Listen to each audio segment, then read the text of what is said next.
Alright, to check the fluid in the primary, there's a bolt down here, and the primary case should be filled up to the point where it oozes out of the hole.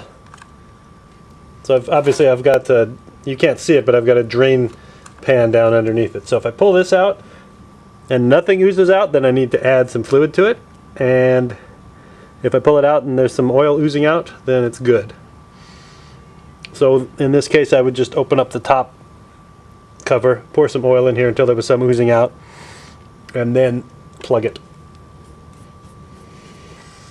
Now there is some controversy as to what oil to use. I'm sure you ask 5 Enfield owners and they'll all give you 5 different opinions.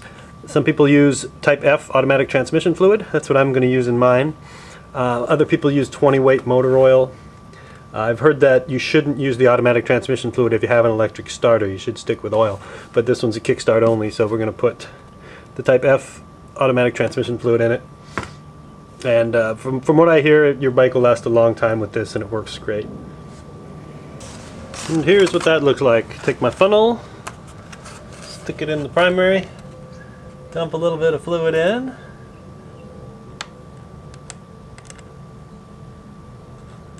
Now do this very slowly. There we go, we have a drip. So it was pretty much perfect before I went and dumped more fluid in it. But it's good to know that I haven't lost any since I last checked it. So I'm just going to let it finish dripping out of there. Oh, you can't see it. Out of there. I'm going to let it finish running out of there into the jar, and then close it back up and be good for another few thousand miles. Here's how you check the tension on the primary chain on a Royal Enfield. To remove the inspection cover from the primary, what I use is a quarter. Just put it in here, twist it around,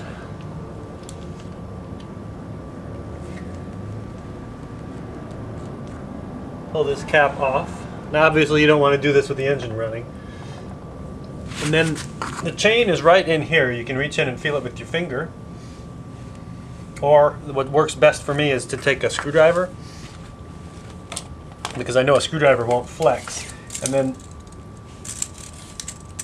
put a ruler next to the screwdriver, get the screwdriver into the hole under the primary chain, and just putting the screwdriver as low in the hole as possible so that I have room to move it up.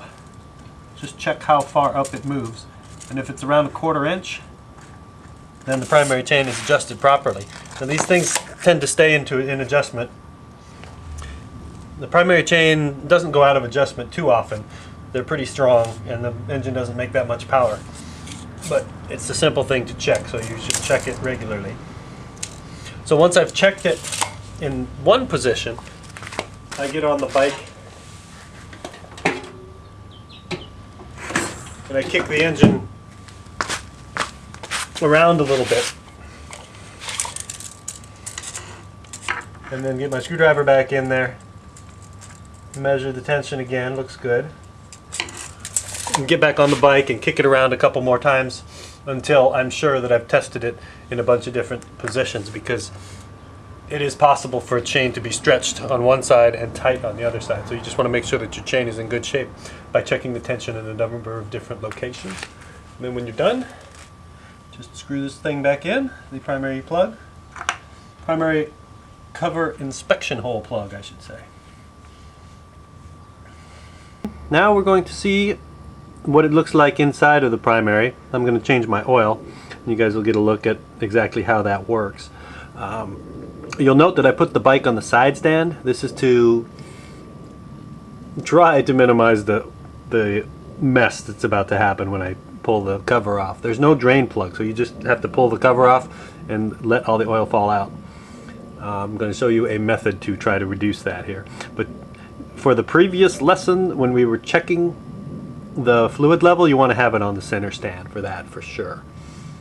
Before we remove the primary cover, I'm going to take off a couple of bolts. I've already loosened them up. This one holds the foot peg on. It's a 17mm with a couple of washers on the outside. A big washer and then a little washer. And then, of course, the shifter, which is a 13mm bolt back here. Loosen up the bolt on the back of the shifter. Pull it off, and then pull the foot peg off.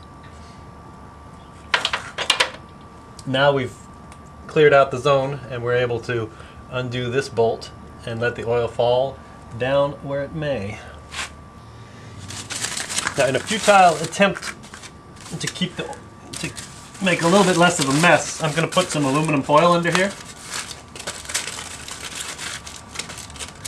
And hopefully the oil will run down the aluminum foil and into the oil pan rather than getting all over this stuff, so that I don't have to clean it up later. Here we go.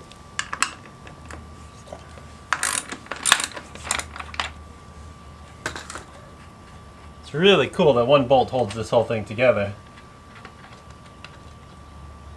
It's one of my favorite aspects of the Enfield design. So now we just pop it loose. Here comes the oil. I'm just going to let it sit there until it drains out. Alright, that's dripped for a while. So now let's see what we find in here.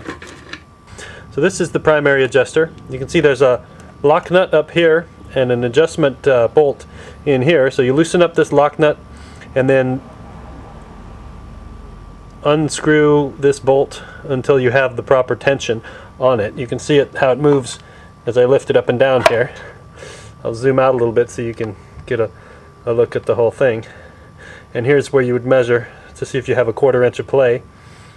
Again, kicking the engine over, around and around, and testing it in different places. That's pretty much it. Then you just close it up, reapply the fluid, and you're ready to ride. The primary gasket is a big fat rubber band that goes around the primary, and it is reusable. It's very, very sturdy, so I'm just going to reuse the same one and put it back together and fill it up with oil, and it'll be ready to ride.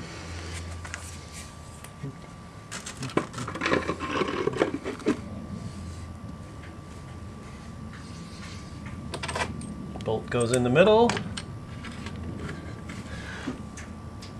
And clean up this oily mess, put the foot peg and the shifter back on. Don't forget to fill it up until the oil leaks out of this hole right here. And to do that, you want to put it on the center stand again. Right now it's on the side stand, but you want to bolt it together, put it back on the center stand, fill it up until the oil runs out of this hole. And then you are ready to ride.